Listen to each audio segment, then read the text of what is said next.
Welcome one and all to another episode of The Damage Report with me, John Idarola, and very lucky to be joined on this auspicious Tuesday by Wosny Lambre himself, host, presenter, all around nice guy. Woz, always good to have you here. Man, it's always good to be here, John. It's been a minute, so I'm super excited to be with the Dragons once again. Good to have you back. I know you're fresh off your vacation. You're rested and ready to go, ready to dive back into American politics. Well, you chose poorly. Should have stuck to the sports, buddy. But anyway, yeah, it's gonna be depressing. But at least we have each other. So thank you for being here.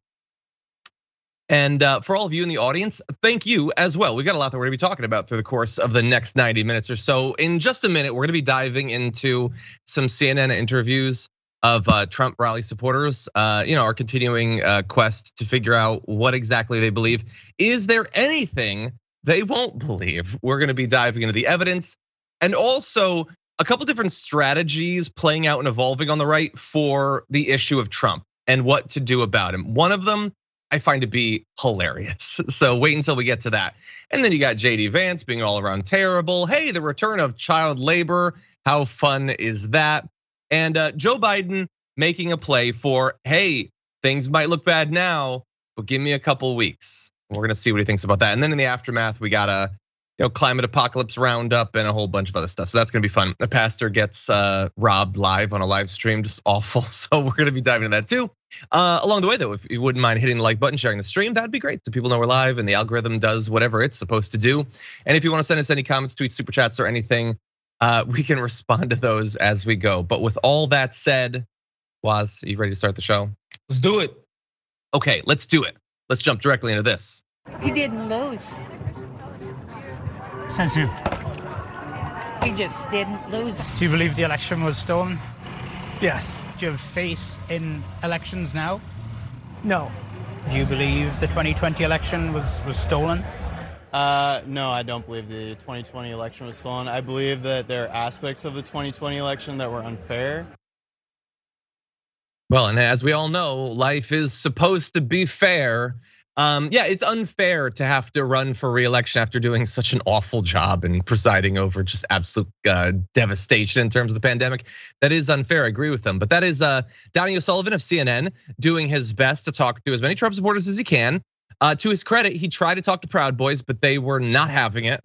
They're ready for any fight, but not a CNN reporter. Suddenly they're real quiet. They don't want to say anything. They'll shout at like a drag queen story hour, but a reporter with a camera on them, suddenly they don't have anything to say.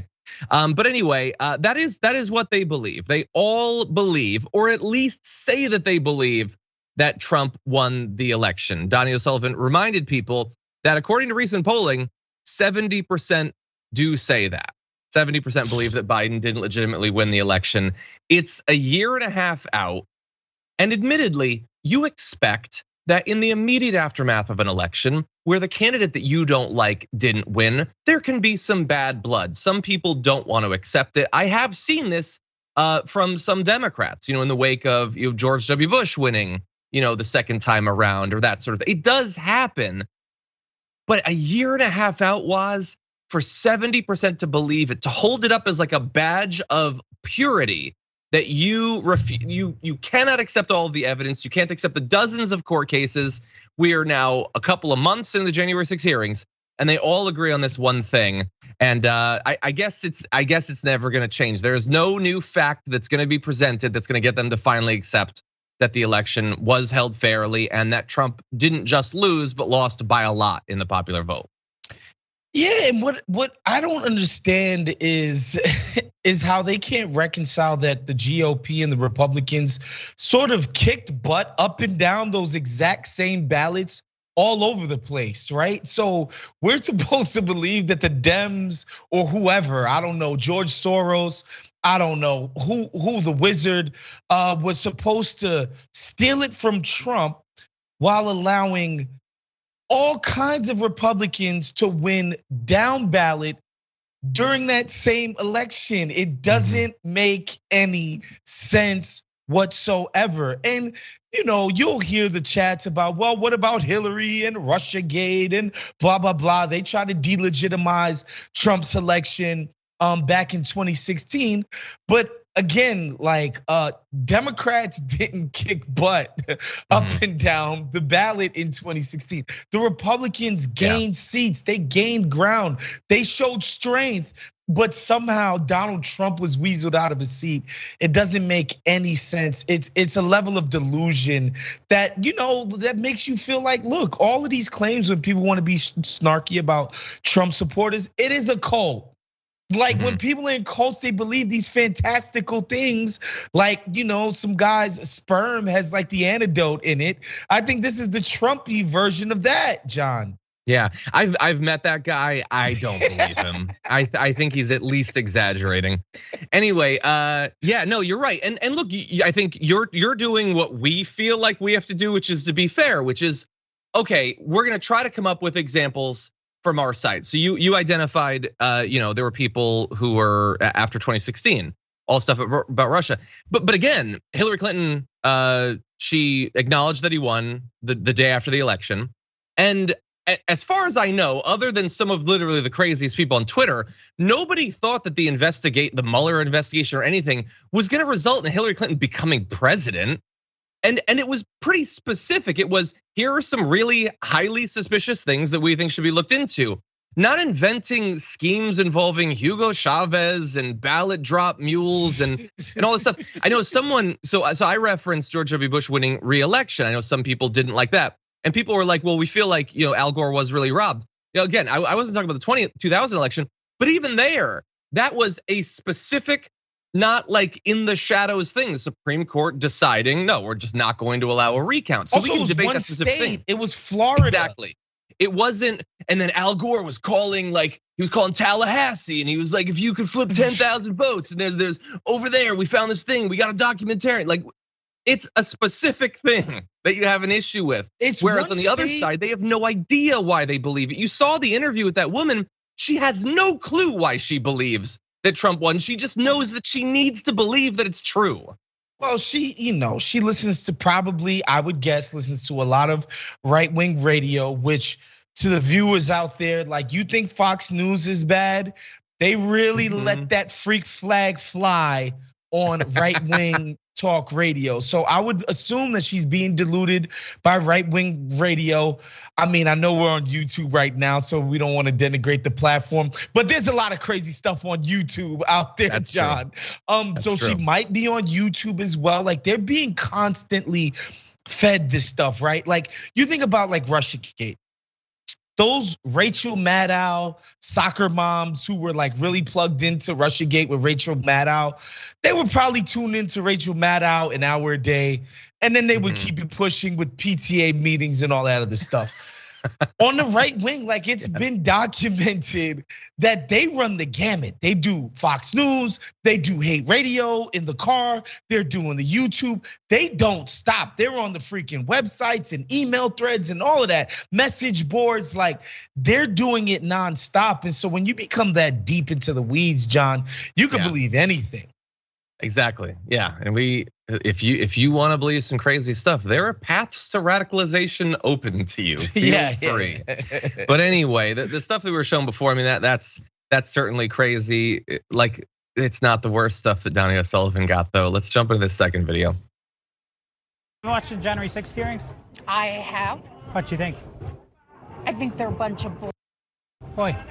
Well, because do you have both sides, or are you getting one side of the story? You mean like the side that attacked the Capitol? You really believe that happened? I was there. Okay, I have a lot of people that were there too. And saw things that it wasn't what they say it was. But there's been hundreds of Trump supporters now charged. A lot of them have pled guilty. And do you think it's right for those people to have those people in jail and not get any justice in our American system? Are you kidding me? Do you think it was right that they attacked the Capitol? They didn't. That was an inside job, buddy.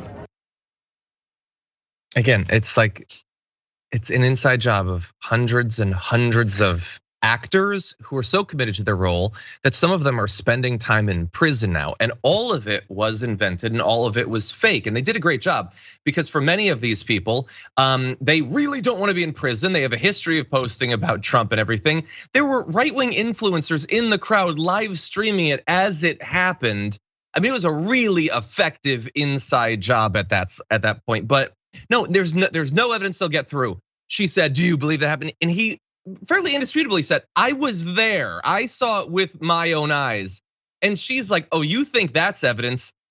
I have people on the inside too."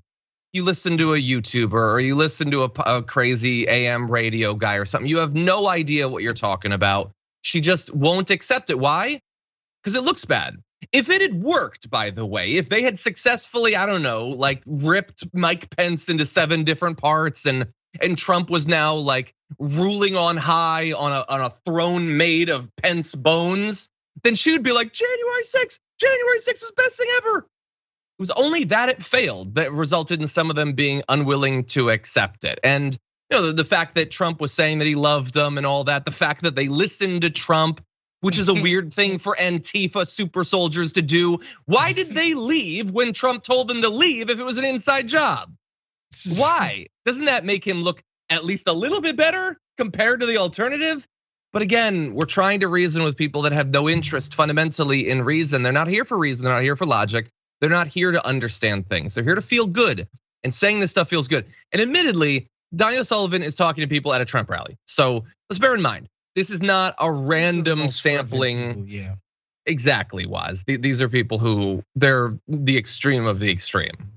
And I hesitate to do this, John, but I can't help myself but make the comparison to Barack Obama, who many people accused of having this cult of personality. You would hear them call people on the internet who constantly defended him a bunch of Obots. I myself was a mindless lib who obsessed over Obama in 2008 and 2010. I was still on the boat. But I think even Barack Obama's most fervent and ardent supporters have to admit the drone war stunk.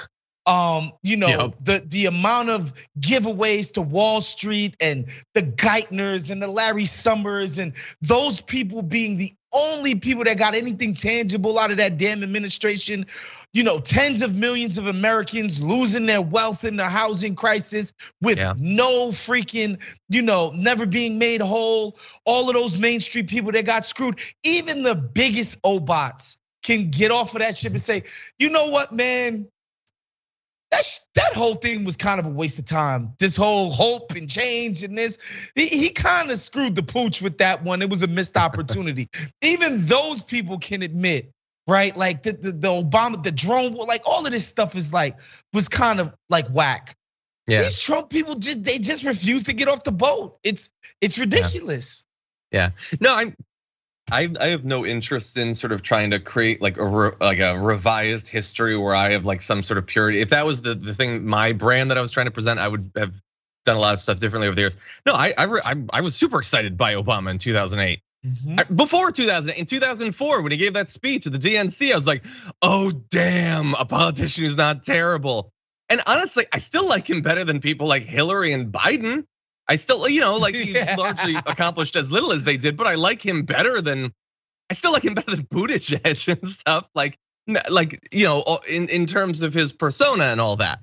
So I don't begrudge you on that. But yeah, this is a durable thing. Like this is the rest of our lives.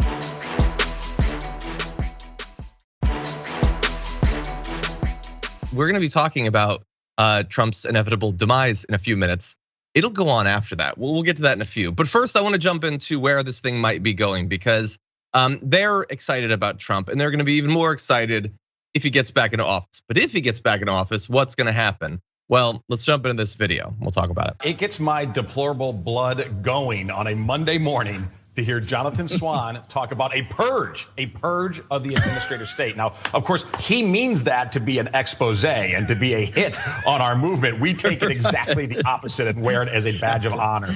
And it tells me that, yes, Jonathan Swan recognizes that there is a plan in place, that this second Trump term is going to be far more consequential than the first one. And the first one was quite consequential. Article 3, I'm going to get Mike, and we're going to have a 1 hour special on the Jonathan Swan Axios articles. I want everybody to understand deeply exactly what we're doing here, okay, exactly what's going on, because you're going to be part of it. And particularly want people to come and stepping forward and say, hey, I want to be one of those 4,000 shock troops. Or there's going to be lots of other opportunities. Drop the phrase, drain the swamp. This is beyond that. This is taking on and defeating and deconstructing the administrative state. We're going to do that. And we're going to get a 1 hour special on the Jonathan Swan Axios. Yes, drain the swamp, because we've got something better also, because he clearly had no interest in doing that. And all the same economic elites maintained a stranglehold on power, as they always would. But what is he talking about there? So they have this plot for what's going to happen if Trump gets back into power. Now, there was a period where it would seem as if Steve Bannon would have nothing to do with another Trump presidency. But remember, Trump pardoned him at the end of his presidency. They seem to have reconciled. Bannon was involved with the plot around January 6th, the effort to overthrow democracy. And if they're able to get him back in, what do they want to do? Well, they referenced 4,000 shock troopers there. Well, that's obviously incendiary. It's obviously intended to make you think of the Nazis, which is fun as a direction for them to go in. But I want to talk about the article that they referenced, because Jonathan Swan of Axios has done some reporting on what they plan to do to get past some of the obstacles they faced in the first Trump term, where some weren't sufficiently loyal to him, and that stymied him at various points in the DOJ and the EPA, things like that. Not this next time. So here is what Jonathan Swan was reporting. Former President Trump's top allies are preparing to radically reshape the federal government if he is reelected, purging potentially thousands of civil servants and filling career posts with loyalists to him and his America First ideology. Now, this is going to go beyond things like changing the EPA or the IRS.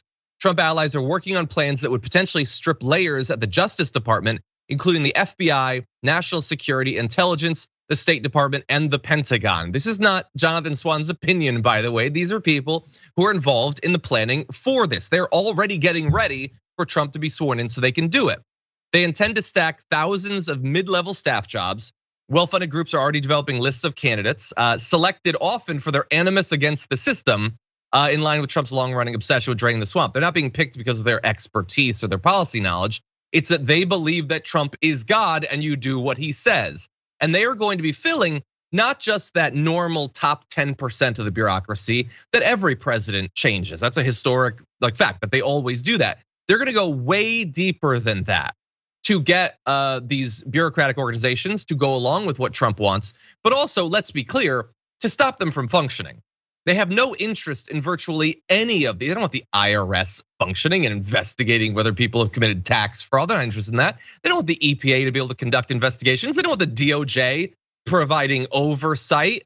The FBI investigates their friends. And I'm talking about both like the Wall Street people as well as the right-wing extremists. They want to grind to a halt all of the functioning of government so that the only thing that can work, that will work, is whatever the hell Trump thinks up at that particular moment, Woz. And Bannon's super excited about rolling out this plan and getting the crazy listeners of his podcast to get involved in it. Yeah, I'm not gonna lie. This seems like doth protest too much. The guy, it seems like they're selling a big game. If the last administration is any indication of anything, the level of coordination and organization that it would take to actually pull this off, no Trump entity has ever proved that they had the capacity to do anything resembling this. That means both of his campaigns, his one administration, nothing. The only thing they are good at doing is grift. Fundraising, getting people to riling people up, getting money. This level of bureaucratic organization, I don't buy it. One, and then two, like Republicans already do this. They send a guy to Department of Labor to head it who's an uber capitalist. They'll send some oil guy to the EPA.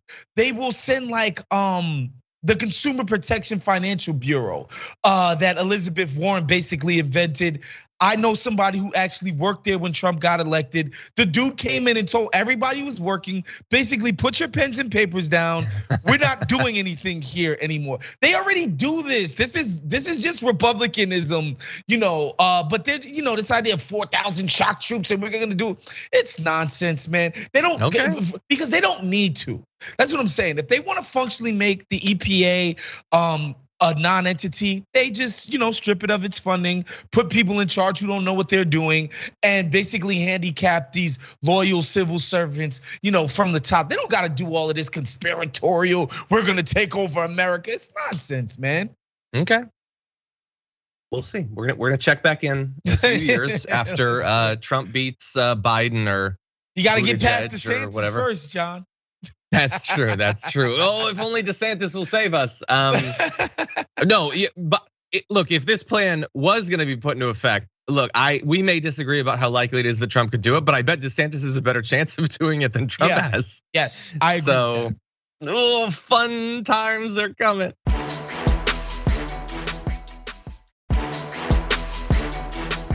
How do you deal with the problem of Trump? Not if you're like a rational person or compassionate person. Now I'm talking about like if you're a Republican and you don't necessarily agree wholly with him. Now, many do. He's not a problem for them to deal with, but for an increasing number, I kind of would prefer to go in another direction, like a DeSantis-y direction, perhaps. And actually coming out and like opposing him, still pretty dangerous. He will freak out all over you, as Fox News recently found out. So he was attacking them because on Fox and Friends, they were talking about his poll numbers, and he felt like they were begrudging him, that they weren't giving him due respect. He said they've gone to the dark side. He said they just really botched my poll numbers, no doubt on purpose. That show's been terrible, gone to the dark side. They quickly quote the big turning point poll victory of almost 60 points over the #2 Republican, and then hammer me with outliers. Actually, almost all polls have me leading all Republicans and Biden by a lot. That's not true. Look, we're gonna stop for a second because it's weird, and I'm not a person who looks for opportunities to give Biden credit, but in the polls, he still is very narrowly beating Trump, so that's a lie. Also, you gotta love them citing a poll where he's winning by 60 points isn't enough to satisfy him. He still gets freaked out, all of them. But that's not the best part about that quote. My favorite part is this, almost 60 points over the #2 Republican. Say his name, buddy. You can't say Ron, it was too hard to pronounce. Like, I love that he won't even identify. This is an alpha male Republican who is confident that he's gonna destroy the person that he can't name, like it's Voldemort. He's afraid to invoke the name DeSantis. What sort of weird ceasefire do they have where they can't even say each other's names? And bear in mind, Trump has been attacking DeSantis in really petty, backhanded ways for literally months, implying that he had lied about not getting vaccinated and stuff like that. But he still can't actually say who he's talking about. And yet he maintains this aura of being like a real man's man. Real men's men who like get in a guy's face and then turn around because confrontation, too scary. But anyway, yeah, they I guess criticized him a little bit somehow, and he freaked out all over them. So for a lot of Republicans, it's not necessarily a good strategy, especially if like you're theoretically running for re-election. And so I saw this article in the Bulwark. Tim Miller had been been talking to some Republicans, and the evolving strategy for some seems to be humor him until he dies. They are planning to just drag out telling him he's great and that he's absolutely the best until, everything about him and his lifestyle catches up to him and he passes away. He's an older guy, it might not be that much longer, but that is what they're saying behind closed doors was that we can't take him out. It's too dangerous. We'll just wait until the guy croaks. What do you think? I mean, to be honest, that is actually their best strategy. As morbid as that sounds, his hold on the base is still pretty strong, and I think that's obvious. And the idea that they're gonna put DeSantis up there, I remember when it was Chris Christie and Marco Rubio and all these serious Republicans. No, Ted Cruz he's just gonna out Harvard him to death, or Yale, wherever the hell Ted Cruz went. And it just didn't work on that Republican stage. So, the idea that DeSantis is gonna come in on his white horse and save elite Republicans from having to deal with Trump, I just, it's hard for me to see it. So yeah, man, the guy dying is basically their last hope. It's Mother Nature. Yeah. Mac Bain is saying in the chat, like, this is how, in countries with dictators, you keep your head down and you wait for him to die and hope that his son is better, I guess. Yeah, I guess that's what it is. I need to see with DeSantis, we've only got a few more months until they're both actively running for president. If DeSantis can't punch him in the face, bye DeSantis. It's not gonna work. Because Trump will go like despoiled earth. He will go scorched earth all over DeSantis. So if DeSantis can stand up to it, then maybe he has a chance. I think there's a lot of Republicans who would rather have DeSantis, but I don't know that he has it in him. Ron DeSantis is the guy who ran the campaign commercial where he was reading like a kid's book about Trump to his baby, and his wife came on to talk about how great Trump was.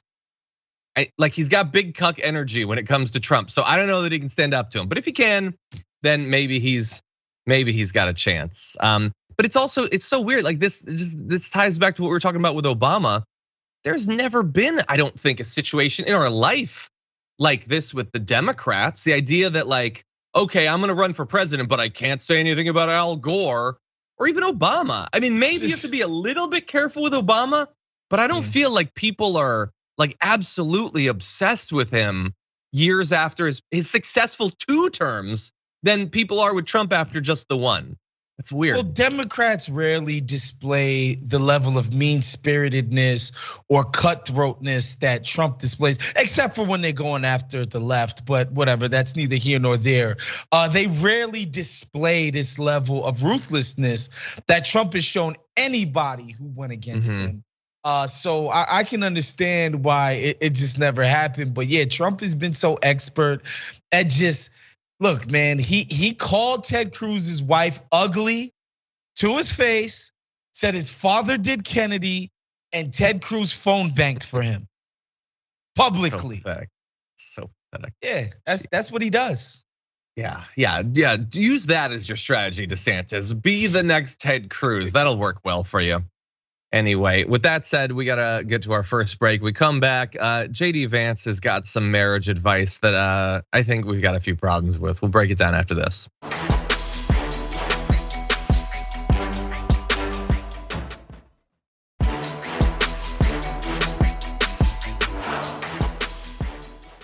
Okay, everybody, let's see what JD Vance has to say in this clip. I mean, culturally, something has clearly shifted. I mean, I think it's easy, but also probably true to blame the sexual revolution in the 1960s. My grandparents had an incredibly chaotic marriage in a lot of ways, but they never got divorced, right? They were together to the end, till death do us part. That was a really important thing to my grandmother and my grandfather. And this is one of the great tricks that I think the sexual revolution pulled on the American populace, which is this idea that like, well, okay, these marriages were fundamentally, they were maybe even violent, but certainly they were unhappy.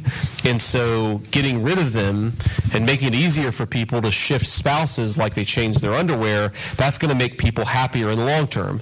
And maybe it worked out for the moms and dads, though I'm skeptical, but it really didn't work out for the kids of those marriages. And I think that's what all of us should be honest about, is we've run this experiment in real time, and what we have is a lot of very, very real family dysfunction that's making our kids unhappy. Okay, so JD Vance is a sick MFer in a lot of ways. He's wrong about basically everything. So why wouldn't he be wrong about relationships too? To make it clear, and we're gonna dive more into the specifics, he is saying that, sure, the marriages were violent and unhappy, but at least they stuck it out. And thanks to the sexual revolution, which he blames for all the problems which he identifies now, we're gonna get to the numbers, it's not even true. The problems he identifies don't actually exist. He says, sure, that meant that some of these women could get out of these violent marriages. Maybe that was good for them. I'm not even sure about that. But wouldn't it have been better for the kids, for the mom to have stuck around and let the dad beat her for a few more decades? That's his opinion. Look, I don't know his parents, I don't know his grandparents. They can make whatever decisions for their relationship they want. That is the responsibility of every person. But for him to blanket imply that cultural and legal traditions changing to allow women to get out of abusive relationships was only arguably maybe good for them, but wasn't worth it after all because of the negative effect it had on the kids, is sicker than I can imagine. And again, he's identifying the problem as the sexual revolution. He doesn't seem to have a problem with the abuse. He doesn't seem to have a problem with, let's say, millennia of men routinely beating their intimate partners. That doesn't bother him. That's not worth fixing. It's not even worth discussing. No, the hippies and free love. That's the true problem, really. And I want to give you some more details on the relationship he's talking about there. So in Hillbilly Elegy, he talks about his grandparents as, in his words, violent marriage. He said his grandfather was a violent drunk before he got sober, and his grandmother was a violent non-drunk. In one instance, before he was born, his grandmother warned his grandfather that she'd kill him if he ever came home drunk again. He continued to drink, and so she tried to kill him. Mama, never one to tell a lie, calmly retrieved a gasoline canister, poured it all over her husband, lit a match, and dropped it on his chest. When Papa burst into flames, their 11-year-old daughter jumped into action to put out the fire and save his life. But they stuck it out, and that's really what's important at the end of the day. Even if your partner is beating you, setting you on fire, it's important to make it work. That is what JD Vance believes. And he doesn't just believe that as an author or a guy who's trying to promote his artistic work. He wants to be in charge of laws as a senator was. That seems like a dangerous position to put the country in, from my point of view. Just as a quick aside, John, I gotta correct you because you are a coastal elitist. It's Mama and Pawpaw. That's those folks in Appalachia will not soon forgive you for that mistake. Okay. But no, in all seriousness, it's not Mama, not and Papa. Okay. In all seriousness, this is quite frankly just one of the dumbest, most ridiculous, most disgusting things you've ever seen. Like even the most frothing at the mouth, right-wing, crazy wingnut person will agree that if you're getting your head split open and gasoline poured on you in your marriage, you might want to start a new one. Like this is not a message that appeals to anyone. Nobody thinks that they should endure physical, verbal, emotional abuse just so they could keep a marriage going, even for kids. Like this, nobody would think this was a sane argument except for the most like ridiculously religious God, marriage, forever covenant people. Like this is a small minority of people who would hold this opinion. So if this guy's trying to curry popular favor with stupidity like this is absurd. I don't even know what to do with this. You're 100% right. And bear in mind, this is a guy who would want Pawpaw. We're gonna say Pawpaw. He would have wanted Pawpaw to still be able to go out and buy an AR-15. Like fresh off of beating Meemaw, he should not be blocked from getting an AR-15. Just to be clear, that is what JD Vance believes. So that's fun. Now here is culturally the core of this issue. The right needs you to believe, they desperately need you to believe that we are a decadent society that is falling under the weight of our own cultural evolution and hubris. They cannot allow you to understand that some things are getting better for a couple different reasons. One, because you have to be terrified about the state of American culture in all aspects. Two, because to identify the things that have gotten better, you might start to wonder why. And then you might start to realize some of the things that were causing problems for us to begin with. And I wanna jump into two examples that he will not be able to acknowledge. One is that domestic violence is thankfully much more rare than it used to be. The rate of reported domestic violence significantly declined in recent decades, decreasing from 15.5 per 1,000 women and 2.8 per 1,000 men to just a third as many women and it looks like 1/5 as many men. That's just from 1995 through 2015. I mean, God only knows if we were going to go back to the time of Meemaw and Pawpaw. I mean, God only knows at that point. But thankfully, it's dropped a lot. Less partners are hitting each other, abusing each other in a variety of different ways. Now, there is evidence that has ticked back up during the pandemic. That is tragic and it needs to be stopped. But this is good news. It's also good news when we identify the reason that thankfully far fewer men are beating their partners. Now, he's never gonna acknowledge that was a problem. He can't acknowledge the progress. But let's also bear in mind that he wants you to believe that divorce is a massive, massive problem. Now, how big of a problem is divorce? Well, I'm sure, as you know, half of all marriages end in divorce. And you know that because people have been saying that for literally decades, and it doesn't matter what the actual numbers are. That's not remotely true, and yet most people seem to think half of all marriages end in divorce. No, divorce rates are actually at a 50-year low right now. Just 14.9 out of 1,000 marriages ended in divorce in 2020. The latest in a steady decline since divorce rates hits their peak back in 1980. Ow. In his state, nationally, it's going down. These are good things. They're not good things because divorce is the worst thing. If you're in a marriage that needs to end, you should be able to get divorced. And thankfully, troglodytes like JD Vance are no longer in charge, so you legally can get a divorce. You used to be legally bound to your abusive spouse. That's the world he wants. Now, thankfully, these situations have improved.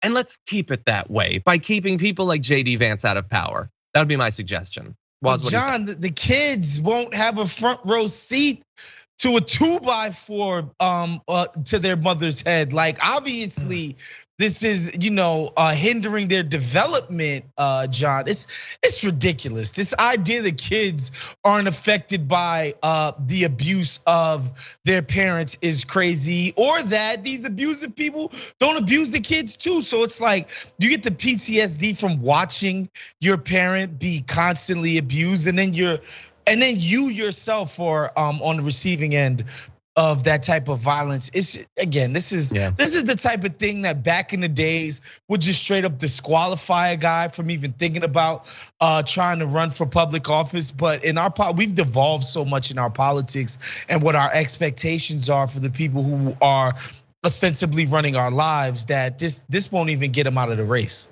Yeah, 100%. It's not the worst thing that he said recently, honestly. It's top 20, maybe, but not the worst.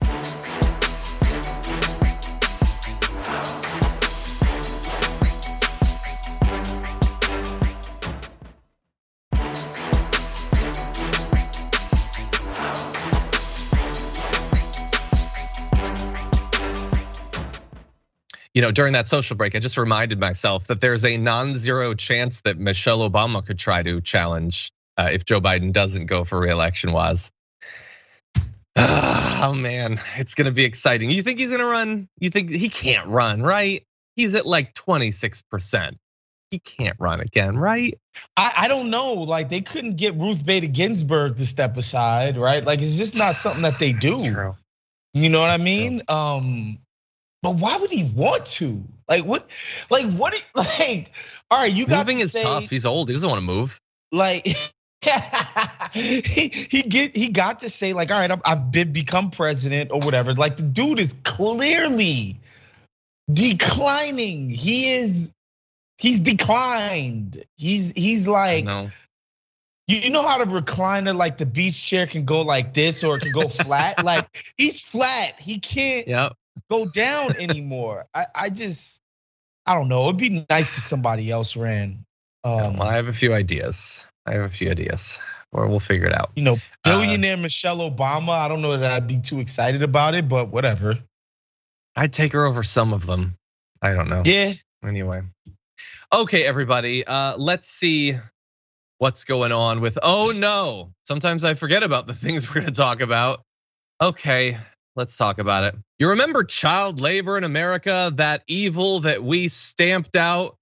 Or so we thought. No, apparently it's alive and well, at least at a Hyundai subsidiary in an Alabama factory, using kids as young as 11 or 12. Now, there's a great reporting on this by Reuters. We're gonna give you some of the top line details. They worked at a smart metal stamping plant in Laverne, Alabama, which supplies parts for the Hyundai assembly line in nearby Montgomery. So it's not technically Hyundai factory, but it provides parts to it. It's contracted by them to do that. You can see a little picture here outside of the child labor mill, I suppose. Anyway, a statement was sent after Reuters put out their original reporting from Hyundai addressing these allegations, saying, quote, "It does not tolerate illegal employment practices at any Hyundai entity. We have policies and procedures in place that require compliance with all local, state, and federal laws." But it didn't answer any other detailed questions from Reuters about it. So this blanket statement, we'd never do anything bad and we love doing stuff that's legal. Okay, that's good, But let's look at the evidence. News outlet Reuters said that it learned of this child labor following the brief disappearance of a Guatemalan migrant from her family's home back in February. So there's a 14-year-old, or about to be 14. We have her two brothers, aged 12 and 15, were apparently not attending school and were working at the plant. They weren't the only ones. It was part of a larger group that apparently had abandoned schooling to work long shifts at the plant. And they had apparently been recruited by some sort of recruitment agency. As far as I have seen, it has not been identified.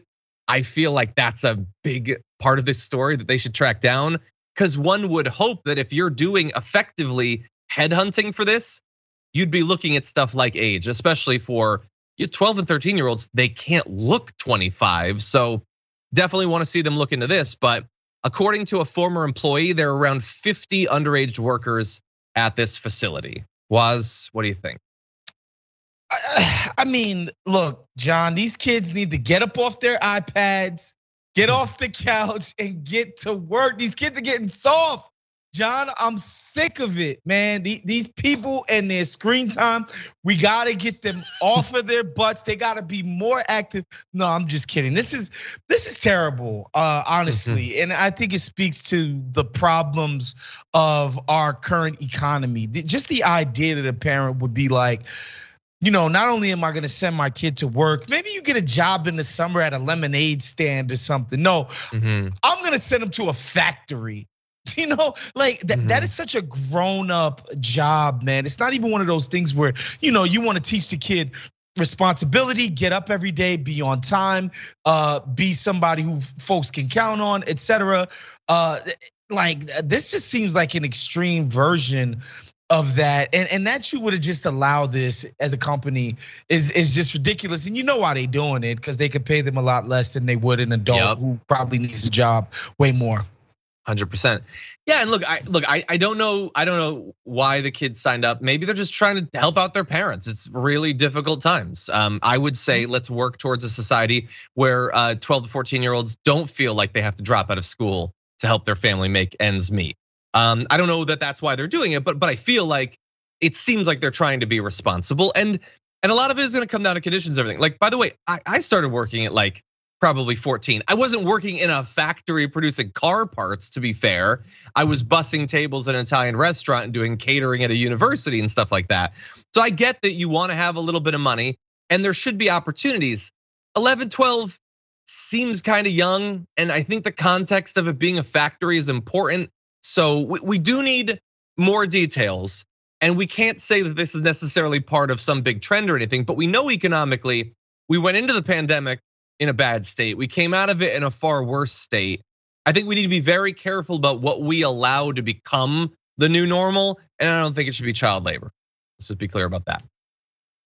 Yeah, I mean, obviously I couldn't agree more. Although, yeah, I am sick of these kids and their TikTok and their iPads. I'm not gonna lie. Less Fortnite, more late nights, burning the midnight oil. Okay, that's what I say.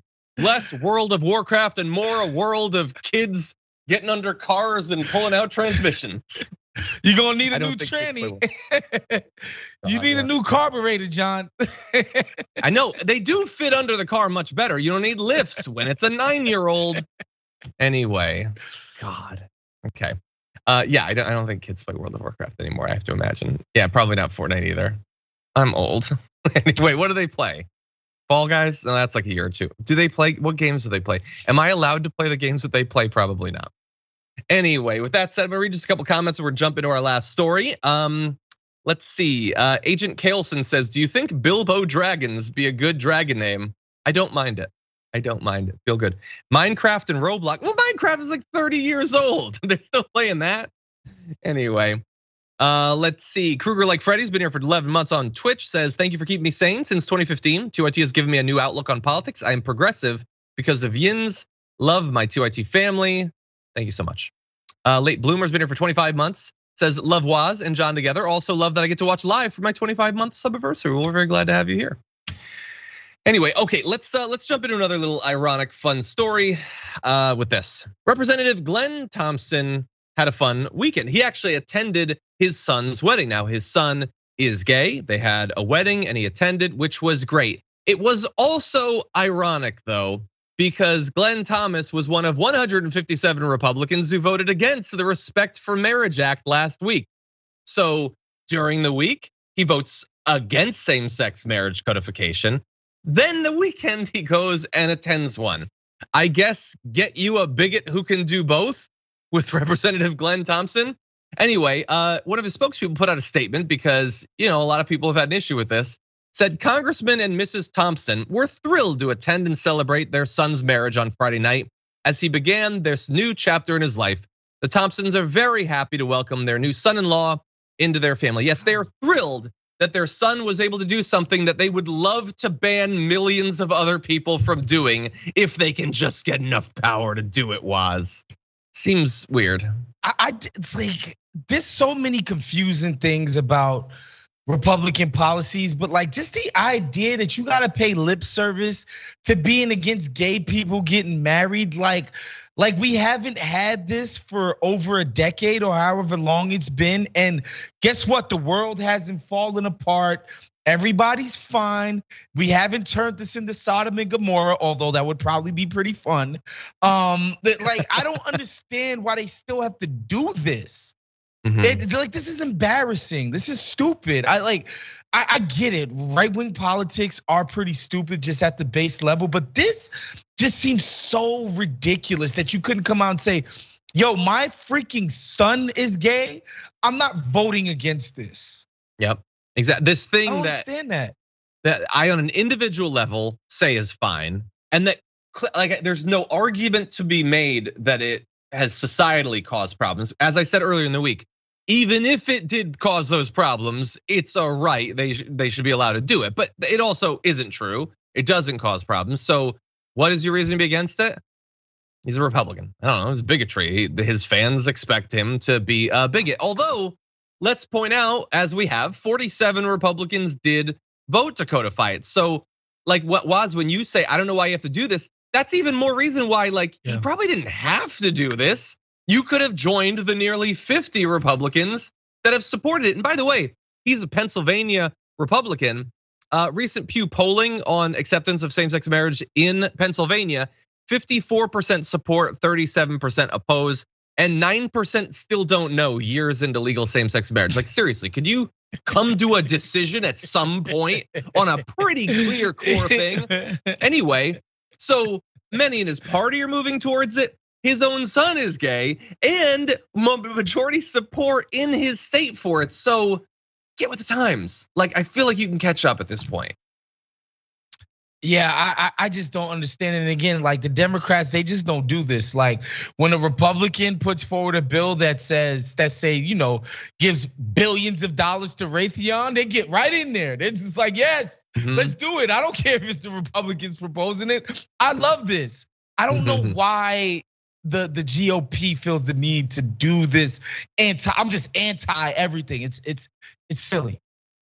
Yeah, it is quite silly and frustrating. Anyway, yeah. By the way, we're waiting to see what's going to happen with Schumer putting forward that bill in the Senate. Like supposedly 5 Republicans have said that they will support it, but you need 5 more because literally everything is automatically filibustered, which is a state that we've just accepted and everybody's moving on. We don't make a big deal every day out of the fact that every single thing gets the Mr. Smith goes to Washington treatment automatically. Okay, seems weird, but anyway, they think maybe they can get it done. I think Tammy Baldwin is trying to whip some Republican support for it. So we'll see if they can get that done. That said, that is all the time we have for the first hour of the show. So for those of you on the linear platforms on the podcast, thank you so much for watching. We do appreciate it. If you're on the podcast, actually, you can go to Apple Podcasts and rate and review the podcast. That would be great. For those of you watching on other platforms, though, we've got a lot more to talk about, including some fun stuff. So don't go anywhere. Woz and I will be back after this.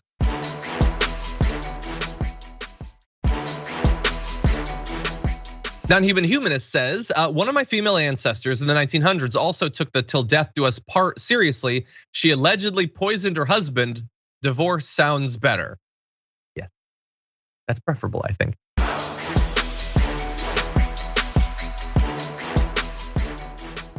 Thanks for listening to the full episode of The Damage Report. Support our work, listen ad-free, access members-only bonus content, and more by subscribing to Apple Podcasts at apple.co/TYT. I'm your host, John Adarola. I'll see you soon.